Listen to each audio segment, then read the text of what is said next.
Yo, good morning. And what a fabulous morning it is. It's funny how the coffee just tastes better. Everything just feels better after a winning night.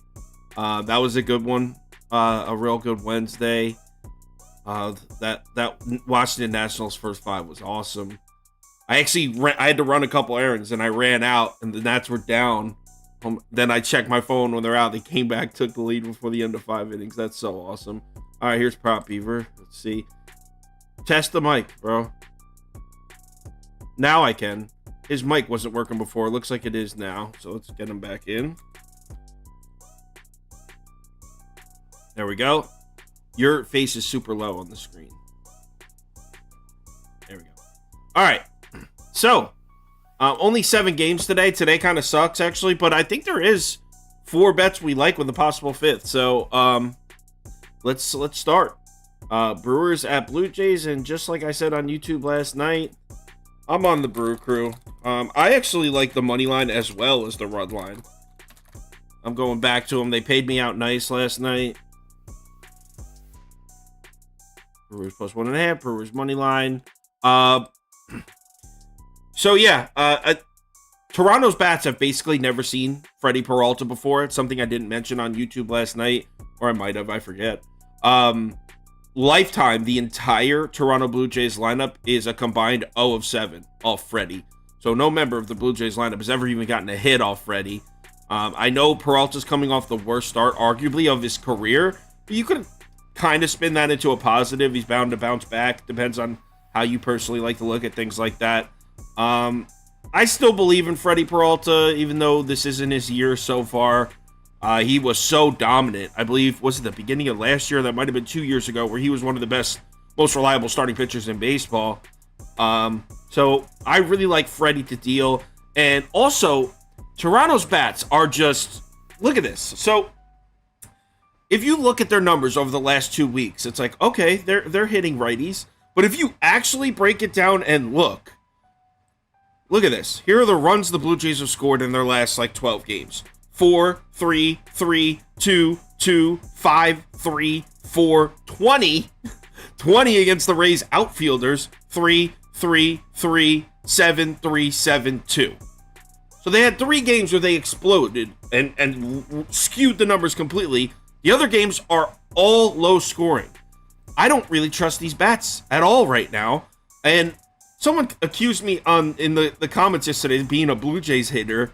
And they were like, this guy just hates the Blue Jays. Like, dude, they're 4-10 in their last 14 games. It's a good thing I hate the Blue Jays right now, because we could be costing us all money. I like Toronto, and anyone who's watched me for more than a month know that I'm always down to back this team, but they're not producing right now. Brewers got us to win last night, going right back to them. Also, I like Prop Beaver's trend he's about to tell you about. That one trend I read last night on YouTube is his, so he'll read it off to you in case you missed it. Go ahead. Yeah, I mean, this is easy. Never back Kevin Gausman as a big home favorite. Even going back to last year, it's just a trend I noticed. He'd face some of the scrubbiest of the scrubby pitchers. The Blue Jays bats would be red hot. And guess what? The Blue Jays bats shit the bed nearly every single time. And of course, Gausman is a little bit weaker at home going back to last season as well. So trend I noticed is that this year, underdogs that head to Toronto against Gausman are 4-0, covering the run line at plus 1.5. And then I kicked it back to last year because I wanted to see really how, I guess, prominent this trend is with Gausman at home.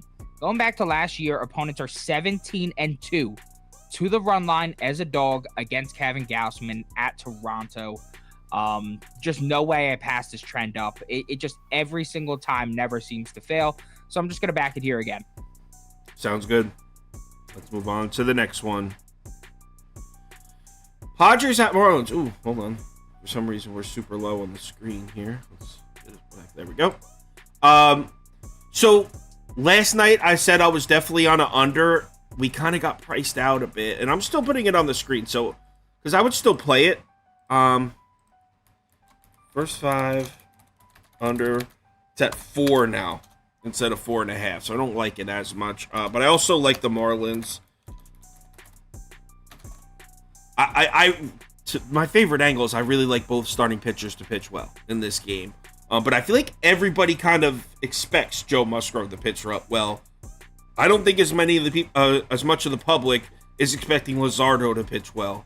And even though all the numbers indicate that he will, I mean, in 3 of his last 4 starts, he's held opponents to 1 run or less. The Padres have terrible career numbers against Luzardo. They're also, sorry, I got lost in my notes here. Oh, here we go. Yeah, so through 36 career at-bats, the Padres are batting just 194 off Luzardo with just a 487 OPS. So not only are they not hitting, they're not hitting with any power. And the reason that's important is because the Padres' numbers against left-handed pitching recently is very reliant on power. Their thing is they can't get base runners. They can hit home runs. They can't get base runners. Well, historically, they have not hit with power off Luzardo. The last 5 lefties starters versus the Padres, 2.96 ERA through 30 1/3 innings pitched and a 1.12 WHIP.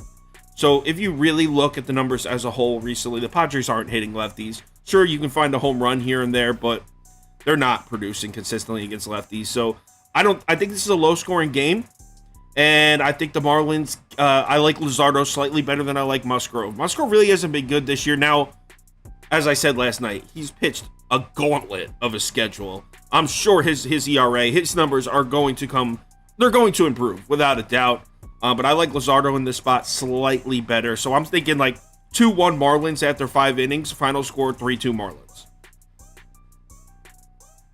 Yeah, I'm pretty much in the same boat with you. You pretty much covered everything I had to say. I think that both pitchers will pitch well here. One thing I do have to say is the Miami bats are somewhat improving against righties lately. Last 2 weeks, they're 12th in WRC plus against righties. Are they really? Higher, I didn't even see that. Yeah. I'm assuming most of that's against bullpens. That's where they do their damage. But yeah, so they are improving against righties. Musgrove definitely shakier on the road going back to last season. I like the Marlins money line, and I also like Musgrove over 5.5 hits allowed. And the reason I like the hits allowed is because Musgrove, he's 5-1 to the over on the season. Books, I guess, don't even know what it's like to lay a trap anymore with some of the hits I've seen over the past few days. And then on top of that, Musgrove, his last 3 times he went to Miami, 6-8, 6 hits allowed. They have a 333 batting average against him, lifetime. And on top of that, the Miami Marlins are 5th in batting average against righties over the last month. So they are hitting righties pretty well right now. Maybe not in terms of the power, maybe not in terms of those extra base hits, but they're getting on base against righties. So I think they could do that to him. And then really what I like about the Marlins most off is just the bullpen. Steve Wilson, who I like quite a bit, went last night, both nights, 2 nights in a row. Nick Martinez, same deal, 2 nights in a row. And then Josh Hader, who's Mr. Untouchable, comes into the game last night, and even he manages to fall victim to the fact that the Marlins simply smash bullpens. So I just think that when it comes to the later innings, the Marlins have a pretty big edge with their high leverage guys rested and the fact that they hit bullpen so well. Everybody's on the Padres here. That line is starting to move back down to plus 100. Some books have it at minus 105 right now. So yeah, safe to say I like the Marlins here. Yeah, I can get on board with that. That's cool. I didn't realize the Marlins were creeping up there against righties. I'm so used to saying when the Marlins face a righty, like, well, it's the Marlins against a righty. They're trash. So the Marlins are starting to hit some righties, putting up some decent numbers. Next game, Phillies at Mets. They were talking basketball in the chat, and the one guy's like, hey, this is baseball. It's the NBA Finals. We're all pumped for it. Phillies at Mets. Taijuan Walker versus Scherzer. I'm pissed because last night I said I was probably going to bet Mets first 5 run line. We got priced out of it. It's over minus 130 on most books now to lay the half run in the first 5. Do I still think it hits? Yeah. So I'll put it on the screen. So I'll put Mets first 5 run line and Mets team total over 4.5. Those would be the 2 bets. And to be honest, what I'll probably do is I'll probably use Mets money line in a parlay somewhere. I still like these bets. I think they cash, but minus 132 on a first 5 laying the half run is tough, especially in a division rivalry game. But like all the numbers point towards this cashing. I mean, it's a terrible spot for Taijuan Walker. He's bad on the road. He's bad against lefties. Well, bad on the road against lefties. And he's playing in Citi Field against a Mets lineup that's crushing righties and that has 5 left-handed bats out of the first 6 members of their batting order. This is just a nightmare spot for Taijuan Walker. The Mets should smack him up. And on the other side is Max Scherzer, who's been dominant for his last 6 starts. I mean, he's had 1 bad start in his last 6 starts. Both his starts at home this year have been excellent. So yeah, I think Scherzer dominates, and I think Taijuan Walker gets hit up. So maybe some kind of combination to play the Mets here. I wouldn't play the Phillies. Actually, I will say that the Mets bullpen is gassed. There's no Robertson and there's no Ottavino. Not that those guys are really lighting up the scoreboard anyway, but the Mets bullpen is pretty gassed. So maybe if the Mets take like a 4-0 lead or something, maybe a live bet Phillies plus 3.5 plus 4.5 might be cool, because maybe they get a run or 2 off the Mets bullpen late, but I don't think they're coming close to covering the 1.5 run line or winning the game. Yeah, I mean, I liked backing the Mets the last 2 days when we were priced at like minus 120, and in one of those cases at plus money. This is just a bit much for me. I know Scherzer's a beast. I know he's been dominant. His last 2 home starts have been truly incredible. I must say they were against the Guardians and the Padres, whose bats have been underwhelming to say the very least, but he looks excellent there. Phillies bats are underwhelming right now. I would lay the minus, like, for a lean, yeah, give me the first 5 run line at minus 130, but like from a pure betting standpoint, I don't really know if it offers that much value. Yeah, just not in love with this game. I honestly sneakily could see Phillies winning late in the game against the Mets bullpen that, as Kyle pointed out to me earlier before the show started, will likely be without Robertson and Ottavino, their 2 best high leverage arms. So yeah. Your mic just went out. I'm rocking with that. Oh, it's back now. For some reason it went out. Yeah, see, I actually like that. I kind of just talked myself into that. Maybe waiting until the 4th or 5th inning when the Mets should have a few off Walker, and then seeing what kind of angle you could get with the Phillies. I don't know if I'd go with a money line bet, but if the Mets take an early 3-0 lead, I could see the books offering, because it's looking like a blowout, like 3.5, 4.5 run line. Maybe hop on the Phillies then, because the Mets bullpen truly is gassed. Next game, I'll tweet it out. By the way, if I live bet the Phillies in some way, I'll tweet it out and I'll put it in the community page of the Sauce Network app. So keep your eyes on that. Rockies at D-backs. Last night I said I was probably going to play an over. That did not come to fruition because I woke up and saw everybody's on the over. Public is so heavy on the over. It was like 78% of the tickets on the over. So I'm not playing that. Actually, the notes I read for this game last night. Why does my camera keep blurring recently? I gotta get a new fucking camera. I gotta give a quick update real quick. It's not Chase Anderson pitching anymore. It's Connor Siebold.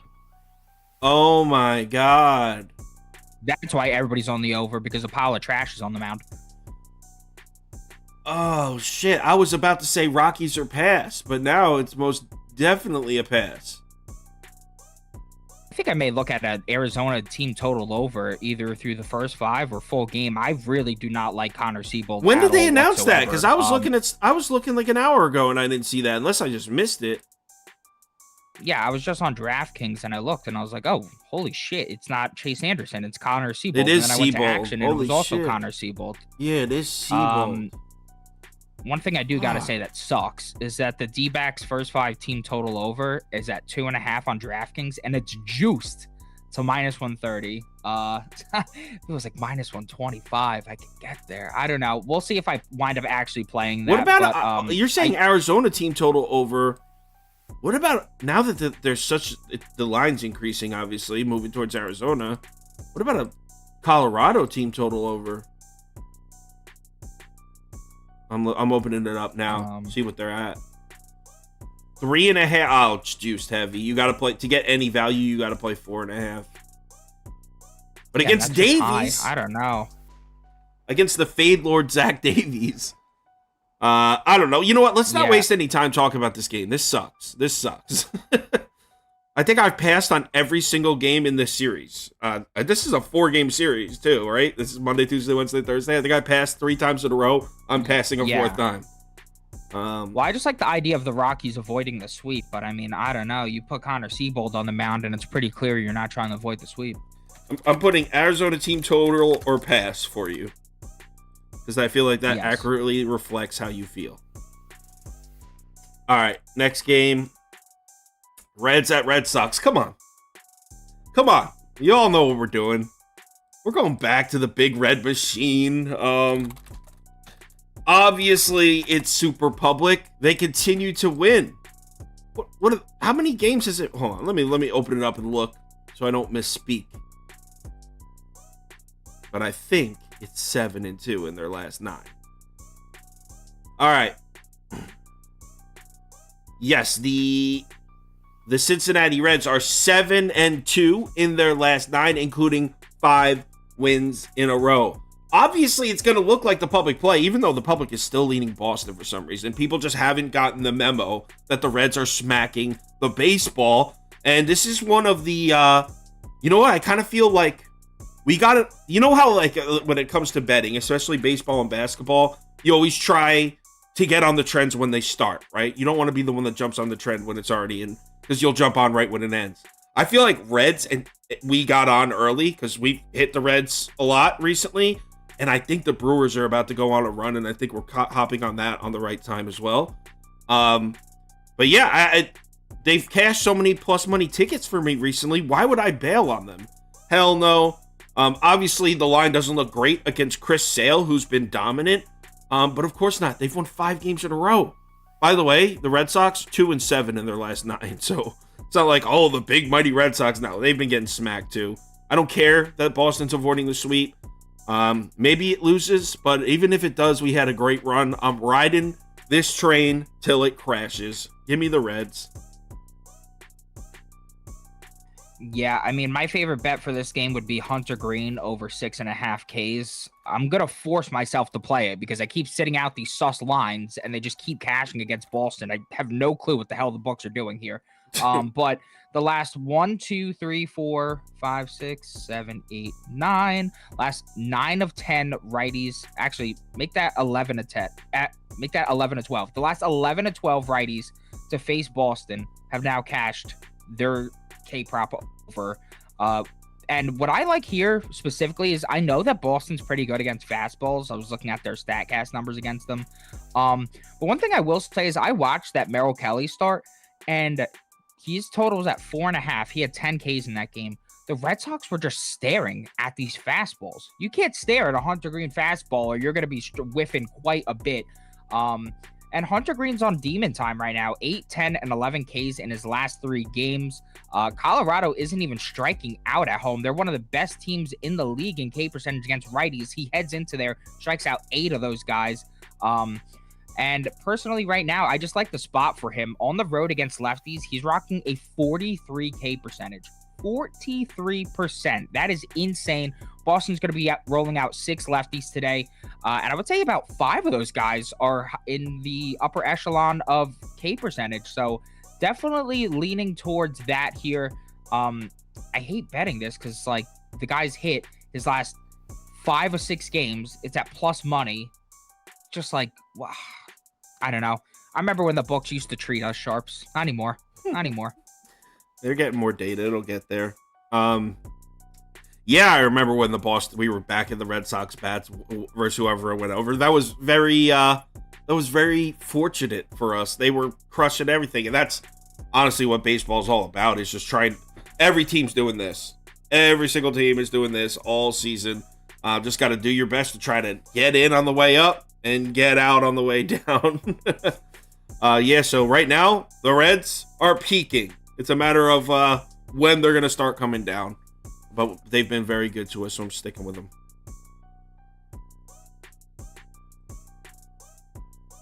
Next game, Guardians at Twins.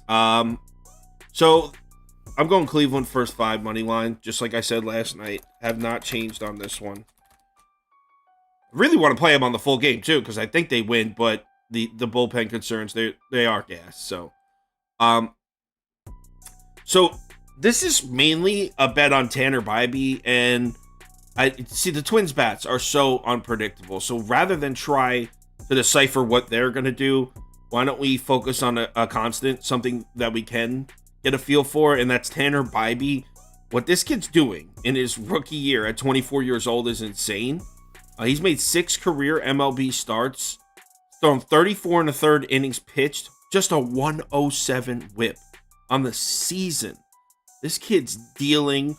Cleveland's just 2-4 in his 6 starts, but that's due to the fact that they've had one of the worst offenses in baseball to start the season. If you start giving this kid run support, I mean, not just this kid, if you start giving this Cleveland pitching staff run support, they're going to start winning baseball games because teams don't score a lot of runs on Cleveland. And then that's exactly what we seem to be getting. The Guardians lineup finally seems to have woken up. They're averaging 6.5 runs a game in their last 4, compared to 2.8 runs per game in their previous 24. So we're talking about night and day. They have woken up. They're hitting the baseball. I think Cleveland wins the game. So if you want to play the full game at the plus... Wait. This isn't at plus 120 anymore. This is at like plus 105. I wrote that wrong. I think on Barstool you could get at plus 118. Plus 118 on Barstool? All right, cool. I'll take the few extra cents there. So yeah, I'm going Cleveland first 5, and I would side Cleveland. I would lean Cleveland full game over, even with the bullpen discrepancy. The Twins lineup, they score 9 runs or they score 0 runs. So good luck trying to predict which one of those is going to happen.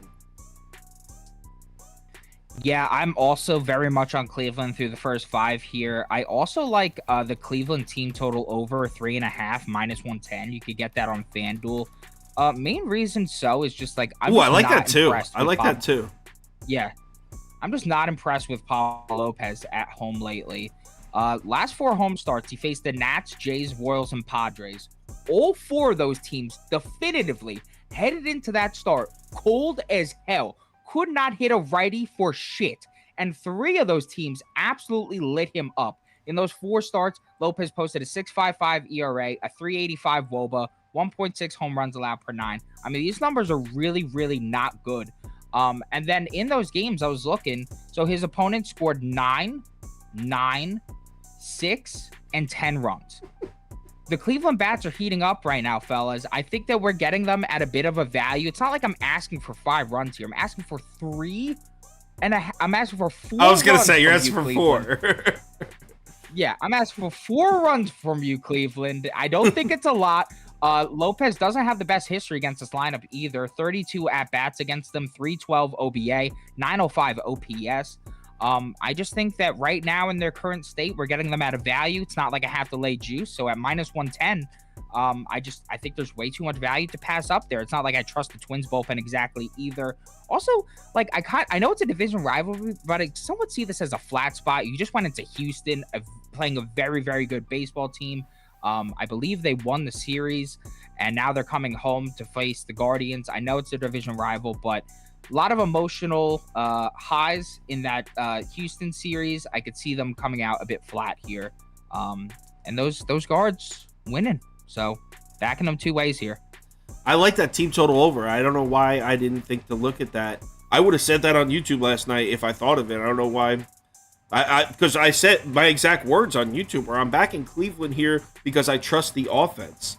And if this team totals at 3.5, I mean, a minus 110 too. I'm going to bet that. I'm definitely going to bet that.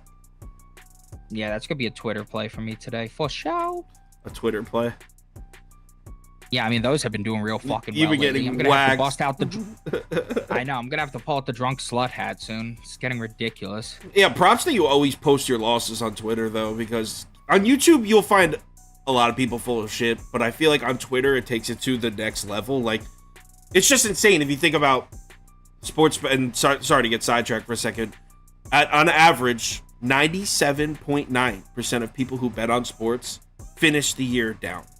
So if you bet an entire season and finish at 0, that means you're in the 97.9 percentile.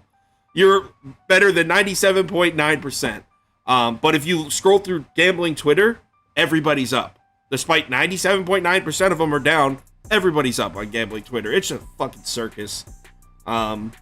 Yeah, I mean, that's a good point. What I've tried to do to supplement how ass I've been is by doing those little K trends, which people really appreciate. So I'm just going to keep doing those.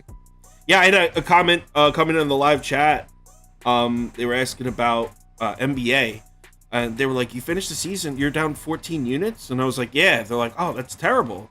Like, dude, I made 499 bets on the season and down 14 units. I bet you that's in like the 95th percentile. If anyone who bet the whole season. I'm just the only person in the world that's not scared to show my actual record. Anyway, let's move on to the next one. Damn, why did I fuck the template up? We keep showing up all low. So the reason there's no pie charts and the screen looks empty in the bottom right is because this line didn't open until like 2 hours ago. And to be honest, I wanted to bet the Angels, but I can't. I wanted to back Reed Detmers. That was my angle. It's like, yo, Houston has not been that great against lefties. Reed Detmers, I think, is undervalued. That was my angle. Is I wanted to take Reed Detmers. And I bet on the Angels to keep it close and possibly win at a big plus 60 price. But if you look at Reed Detmer's recent game logs, oh my God. He's not pitching well. Even, like, you know what? Let me just pull it up rather than speculate. Show you exactly what I'm talking about. So even in these games, like, okay, if you look at the earned runs in his last 4 starts, 3, 3, 2, 3. Like, okay, that's not bad. 3 earned runs, 2, 3. Look at the hits. He gave up 10 hits at home to the Marlins. He gave up 6 hits and 2 walks to Cleveland. 7 hits and 2 walks to Texas in just 4 innings. He's not pitching well. So I'm going to go under 8.5 because you know what? Probably Angels team total under would be more accurate. But let me put lean on the screen because I don't think I'm actually betting this. And I don't want people to lose a bunch of money and be like, what the fuck? So this is a heavy lean. I doubt I actually place a bet on this game. Yeah, I miss when I could confidently back Houston against lefties. I'm just gonna pass here. I also miss when Reed Detmers was the boy during the second half of last season. The guy was on fire. Just hasn't been off to the same start this year, which is really disappointing because I like him quite a bit. Yeah, I'm just going to pass here. I don't really, I mean, maybe via some line reading, a little extra data later, I come to a conclusion of sorts, but for right now. Gun to your head, you have to play. Gun to your head, you got to place a bet on this game right now. Angels money line. You answered quick, too, which means you had it in your brain already. You were just scared to say it. Read. Well, don't worry. No, I'll put lean next to it for you so you don't look like an idiot if they lose. Well, just that Valdez at home is always a lot more susceptible to giving up runs than Valdez on the road. And I mean, it's not like the Angels are against lefties. Pretty much with the exception of Valdez, they've been just crushing every single lefty that comes across their path. So I just feel like at that huge plus price, it would be hard to pass up. But I'm good not donating to charity tonight. I will just stay away from this one. I feel like we should do that with guests. It's like when people come on and try to pass, be like, gun to your head, you have to place a bet on this game, go. And just see what they say. I do like that. No, I just want to see them squirm. I want to see the reaction. They would leave and be like, I'm never going back on that show again. That was fucking crazy. It made me feel uncomfortable. You guys want to do a community parlay? It's only 7 games, but why not, right? Let's do it.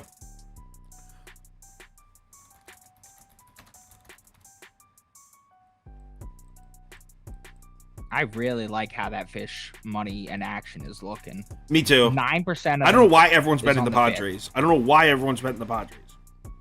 I don't know. I think people just like the names on the Padres. I don't blame them. Like, Tatis is fun. Soto's awesome. So they bet their money on it because they like the names?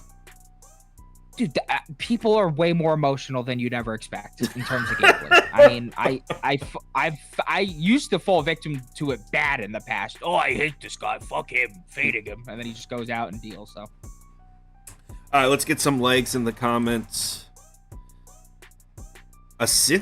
Red Sox Reds first 5 under? Okay. I actually do like that. I was thinking the under in that. Get your sportsbook out. Get your sportsbook out. Okay.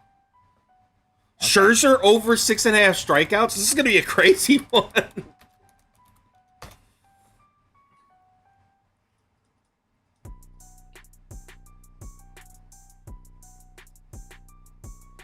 Anyone else got a leg for the parlay? Beaver's putting it together, so we'll see where we're at odds-wise. First 5 under for Padres Marlins, too? Yo, this is going to be crazy. So you got those 3 so far? It's just try. I don't know why fucking FanDuel puts their menu like this. I'm getting there. Okay. Scherzer. I'm on Scherzer now. I added 2 of them. I'm putting the Scherzer 6+ Ks in. No, it's over 6.5 Ks. Over 6.5 Ks. Plus 403. And then this is by far the most modest parlay we've ever played. That's only been 3 legs. Do we want to add a 4th, or should we? Let's leave it at plus 403. So that is a community parlay. It's an interesting one. Usually we have it full of money lines, so we put it down here so people can see it. Community parlay. Red Sox, first 5 under. Max Scherzer, over 6.5 strikeouts. Padres Marlins, first 5 under, which comes out to be plus 403. And Prop Beaver's right. This is a very modest parlay. Very modest community parlay. Let's see. Well, hopefully it cashes. Ben, how are you going to take the Blue Jays minus 1.5 when I told you that they're literally 2-17 with Gausman in these spots? Come on. The Blue Jays are 2, and he did. I don't think Ben Jones was in for the beginning of the video. Okay. With Kevin Gausman as a home favorite, the Blue Jays are 2-17 to the run line. All right, cool. Everyone have a good Thursday. Let's NBA Finals tonight. Gonna be fun. Remember to bet responsibly and hit us up on Twitter if you need us. Have a good one, guys. Thank you guys for watching.